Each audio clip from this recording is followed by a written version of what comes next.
protection où on a besoin des Africains. Cette année, nous devons trouver quand même qu'on puisse s'en sortir. Mais en général, le problème d'emploi est posé un peu partout dans le monde. Mais ce sur quoi je voudrais attirer notre attention, nous allons remarquer que même avant le Covid, il y a une transition qui a commencé vers le vidéo collectif, les vidéoconférences.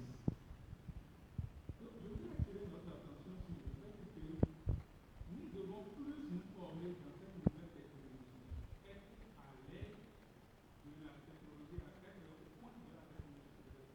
Nous avons assez de défis dans ce pays. Alors qu'on remarque que les rencontres en présentiel de plus en plus disparaissent. Si par exemple, ce séminaire ou ce cours devait se tenir à cause du Covid,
comme négatif. Moi, je me penche beaucoup plus sur le côté négatif. Parce que, en aucun cas pour moi, Covid n'a rien arrangé. Que ce soit les réseaux sociaux. Parce que, d'après les analyses, moi je me suis dit que, normalement, si tout va bien et si nos pays africains devaient bien fonctionner, on ne va pas prendre le Covid avant le développement de la technologie. Donc aujourd'hui, moi j'ai vu plutôt qu'à l'arrivée de Covid et avec le développement de la technologie, on a encore rencontré d'autres difficultés avec cette technologie, comme il a dit ce matin. Les gens, ils prennent toute la journée sur ça. Alors qu'aujourd'hui, on va dire qu'on va développer ça. Finalement, la journée est prise pour d'autres choses. Autre problème, c'est que nous constatons que, vu que les gens, tout le monde se met sur les réseaux sociaux, on a rencontré plein d'arnaqueurs maintenant. Et nos mamans, eux aussi, vu qu'ils voient son fils en train de manipuler le téléphone, elles veulent aussi s'en approprier. Et vous allez voir que c'est demain que tes parents seront arnaqués. Et donc, finalement, si jamais les pays africains ou nos dirigeants se mettent vraiment dans la construction du développement, du côté de la technologie, je crois qu'on ne va pas attendre le Covid. Le Covid, en réalité, a bien arrangé pour moi. Merci.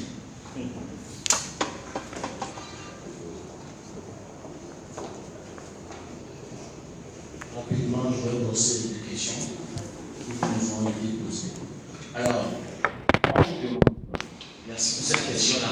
Qui des jeunes ou des vieux ont eu une bonne situation depuis le début du Covid? Moi, je dirais que ce sont les vieux. Parce que moi, je disais à vos parents, en temps de soutien dans le domaine de l'informatique, on leur demandait d'apprendre à utiliser Internet, Word, du moins Word, Excel, PowerPoint et autres. Ils ont dit non, nous, on nous a appris à travailler avec les machines à dactylographier du Moyen-Âge.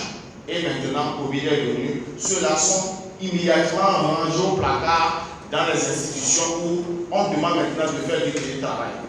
Par exemple, j'ai une équipe de 10 personnes où 5 se faisaient les doyens. Maintenant, on dit bon, on va travailler à distance. Tout le monde doit travailler à la maison. Mais nous allons mettre en place une application qu'on appelle le TeamViewer, où tout le monde va rassembler ce qu'il a fait comme travail pour que le chef analyse. C'est là où vous verrez les gens qui disent moi je ne sais pas utiliser Word, moi je ne sais pas utiliser Excel.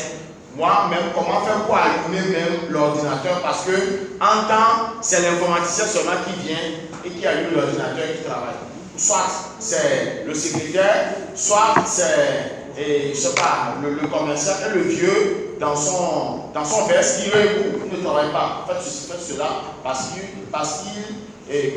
s'est rangé dans l'ancien système où il n'a jamais touché un seul outil informatique. Je dirais que ce sont les vieux qui ont été plus touchés par ceci. Maintenant, aux jeunes, on dit que ce sont les vieux, mais vous, qu'est-ce que vous faites de l'outil informatique?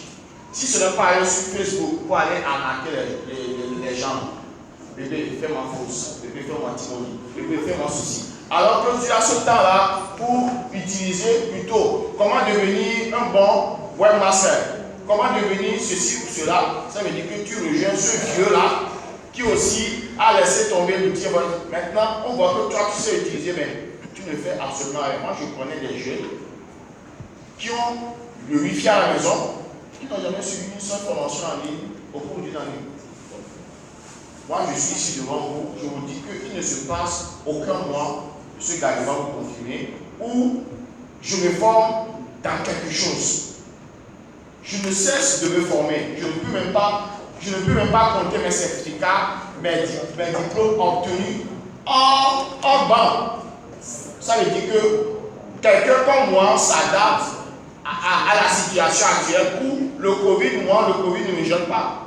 Plutôt le Covid me rend fort parce que en temps, j'ai appris à développer d'autres compétences qui sont maintenant redevables aujourd'hui, qui sont maintenant redevables.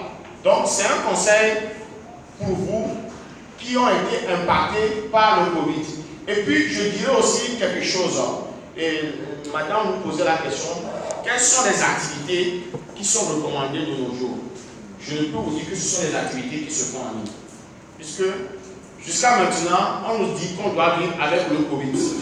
Et moi, la remarque bizarre que j'ai faite, c'est que avant, il y avait les vaccins. Il y avait les vaccins contre coqueluche, diphtérie, tout ça. Mais je ne sais pas pourquoi c'est le Covid qui est imposé et qui coûte plus cher. Donc, on a oublié les histoires de fièvre jaune, de ceci, de cela. On nous dit de nous vacciner, etc. Donc, toute activité qui se fait en ligne, ou bien toute activité qui peut être associée à une activité physique. Je donne 2 ou 3 exemples. Par exemple, je suis couturier. Je suis habitué à rouler avec ma vieille machine, soit à la main, soit au pied, pour confectionner les habits. Temps de Covid, les clients ne viennent plus. Je suis calé quelque part.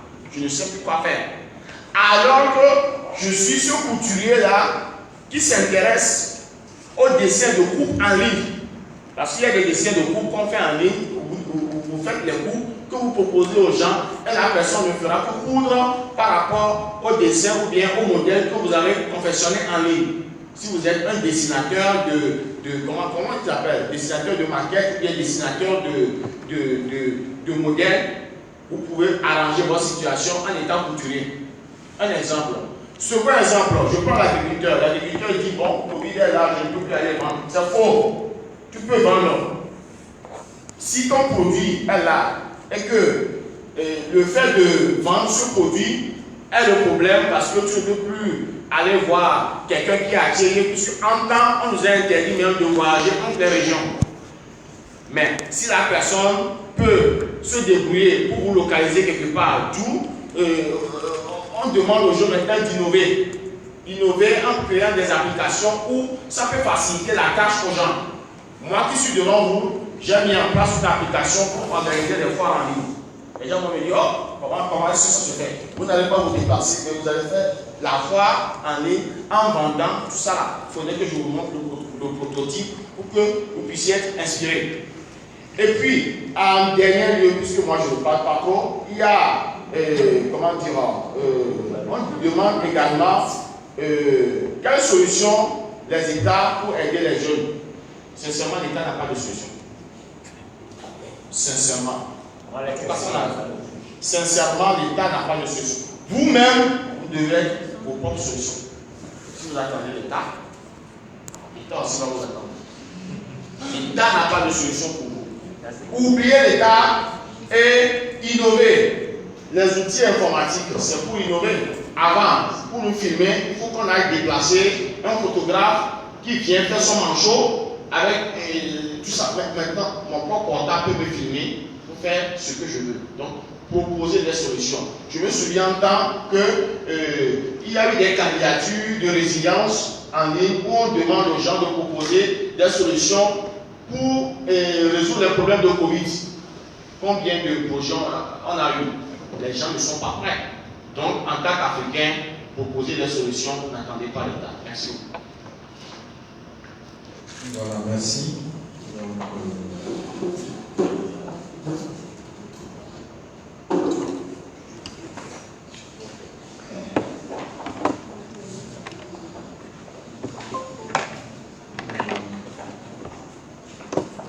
Quelles sont les solutions prises par l'État pour les jeunes en termes d'emploi? Ça, c'est la première question.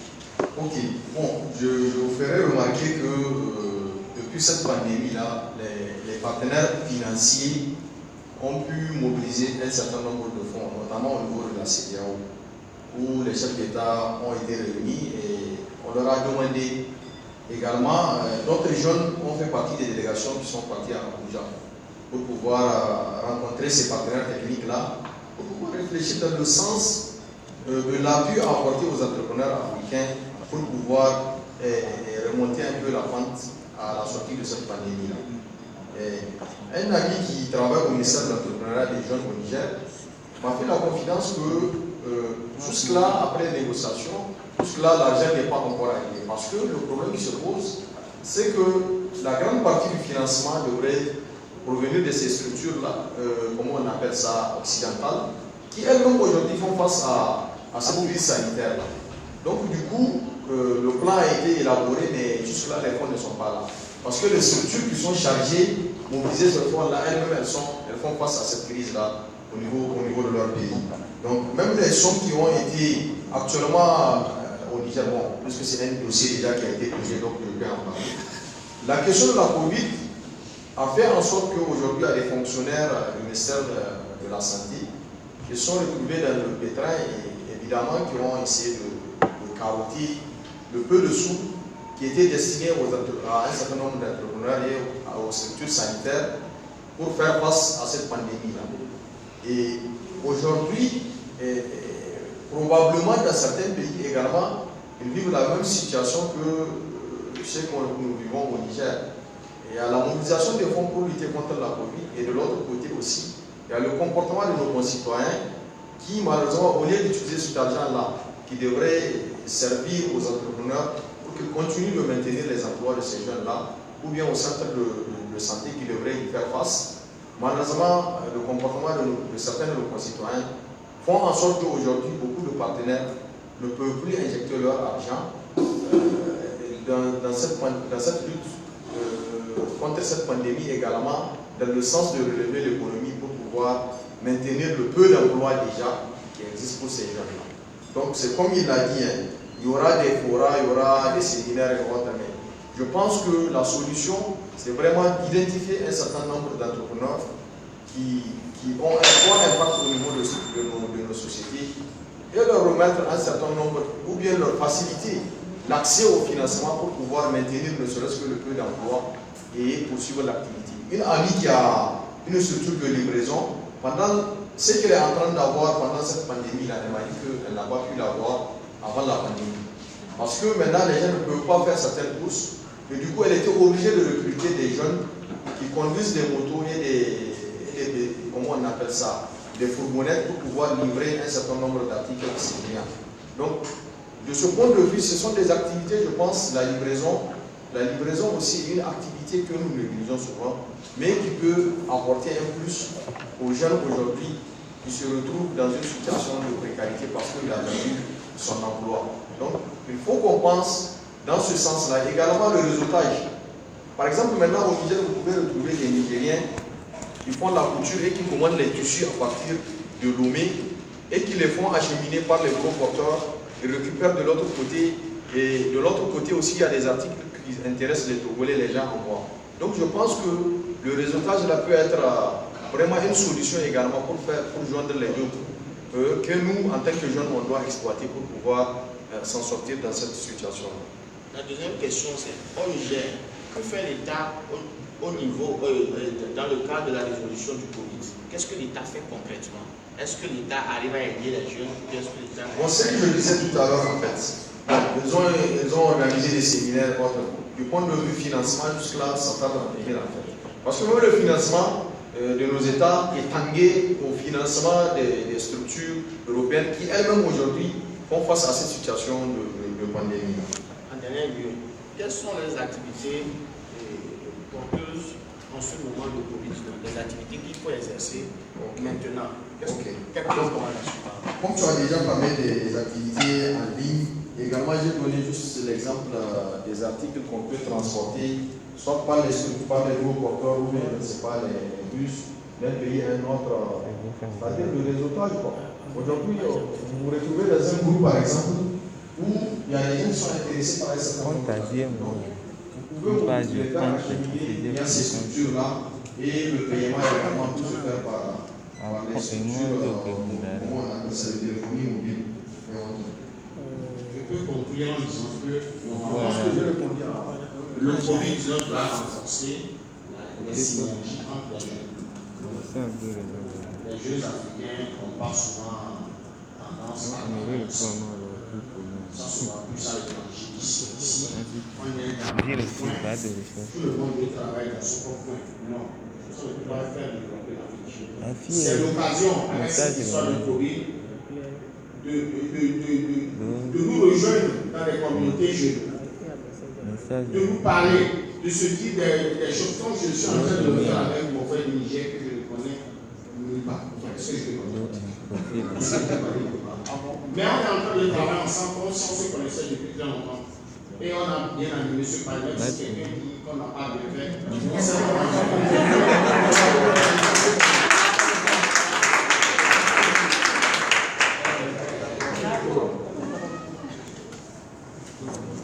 ok, merci beaucoup.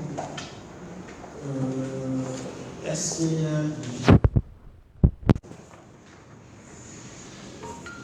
Je reviens toujours par rapport à tout ce que nous à notre niveau. La remarque que j'ai faite, c'est que nous avons soulevé des observations. Et par rapport à ces observations, on les a transformées en questions aux communicateurs. Donc, eux aussi, ce qu'ils doivent nous donner, c'est-à-dire qu'ils ne peuvent pas nous donner autre chose que ce que nous leur avons demandé. Maintenant, je vous pose la même question. Quels ont été les réels impacts? Parce que jusqu'à présent, on n'a pas encore touché le doigt des choses impacts. Il faut que nous arrivons à fonctionner en termes de garde, de gestion axée sur les résultats. Le résultat que nous cherchons à obtenir suite à cette présentation, c'est les impacts de cette pandémie sur la jeunesse. Sur nos structures aussi. Voilà. Peut-être que, ok, cette pandémie a fait qu'au Togo, bon, c'est un exemple, je donne n'importe quoi. 25 jeunes ont été au chômage. Est-ce qu'ils ont été virés de leur service ou leur travail a été tout d'abord étonné, tout ça là-bas? C'est quoi?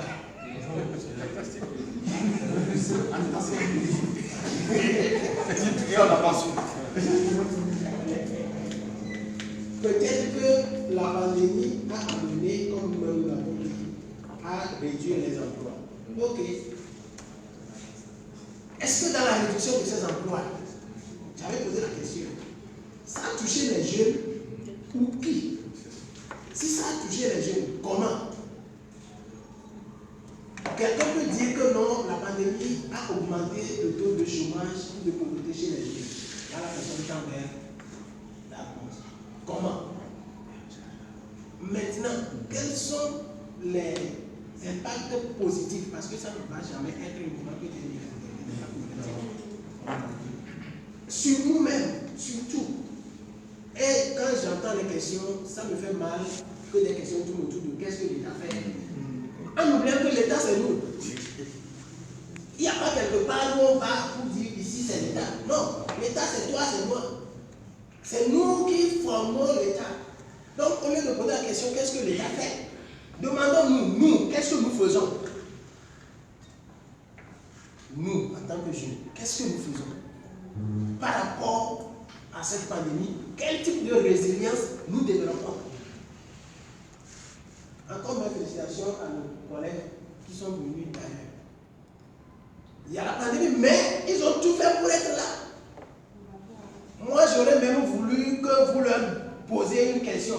Vous demandez une permission auprès des communicateurs. Vous leur dites, ok, communicateurs, nous voulons poser une question, mais excusez-nous, la question sera adressée à nos collègues qui sont venus des autres pays. Comment est-ce que vous avez fait pour arriver à Noué? Quelles ont été les difficultés rencontrées? C'est ça qui va nous amener à voir de manière tacite, de manière palpable, de manière pratique, l'impact ou les impacts du Covid sur nous, la jeunesse. Maintenant, si nous voulons savoir, je ne sais pas, ces débats ont été vraiment houleux, et des fois même quand on me reçoit quelque part, me pose une question concernant le vaccin, je m'éclipse. C'est-à-dire que je slalome, je fais comme ça et puis je contourne la question. Parce que je ne suis pas médecin. Quelqu'un dit ici qu'on devait inviter quelqu'un de la santé. Non, on n'est pas venu pour parler de la santé. Non. Non. C'est pas quelqu'un de la santé qui viendra nous dire, ok, quand le Covid, la Covid était venu, bien est arrivé, 30 jeunes sont morts. Bon, peut-être tu peux le dire, mais 30 jeunes sont allés au chômage. Mais 30 jeunes ont fermé leur entreprise. Nous-mêmes, nous sommes, vous voyez, c'est ça notre problème. Nous-mêmes, nous sommes le centre. Mais nous n'arrivons pas à identifier les problèmes que nous avons par rapport à cette pandémie. Est-ce que nous-mêmes, la manière dont nous travaillons, la manière dont nous vivons avant et maintenant, est-ce que c'est la même chose? Non, disons-nous la vérité. Et essayons d'aller de manière plus pointue, plus pratique, que de chercher encore à voler, à amener les gens dans les nuages. Dernière question. Ici, parce que si vous avez dit, il faut qu'il se prenne la parole. L'obligation, voilà. Alors, par rapport à ce que vous venez de dire, parce que je me suis réservé parce que ils ont dit de ne pas dire comment nous on est venus ici à Lomé. Bon, c'est ce qu'ils nous ont dit. Parce que si on dit cela, les gens vont publier ça sur des réseaux sociaux et ils vont prendre des mesures. Parce que déjà, on a traversé la frontière de Lomé. Donc c'est pour ça qu'on n'a pas mis l'accent sur cette question. Mais si vous insistez à ce qu'on le dit, on le dit. Mais il y a un impact. Parce que peut-être que vous pouvez. En tout cas, les gens même sont pour ça. Ils ne voulaient pas qu'on le dise. Même les Togolais, sinon on va les empêcher de venir ici à Lomé. On va empêcher les Togolais qui sont malades de venir à Lomé dans d'autres pays. Parce que la façon dont on le fait là, avec les trois pays là, avec Burkinabé, avec les Togolais, c'est compliqué. Donc si vous incitez à ce qu'on le dit, mais le fait que ça soit, ça réussisse. Sinon, je vais en tout cas. Cuisine interne. Voilà, ce n'est pas bon. Parce que si vous êtes d'accord, je vais essayer. Ça est entre nous. Comme ça, je vais mettre l'accent sur la question ou bien je laisse. Parce que c'est une expérience que moi j'ai vécue. Et en tant que jeune chercheur, je vais mettre l'accent sur la question. C'est original. Voilà, c'est vraiment original. Mais bon, ça dépend de vous. Si vous voulez, je vais expliquer.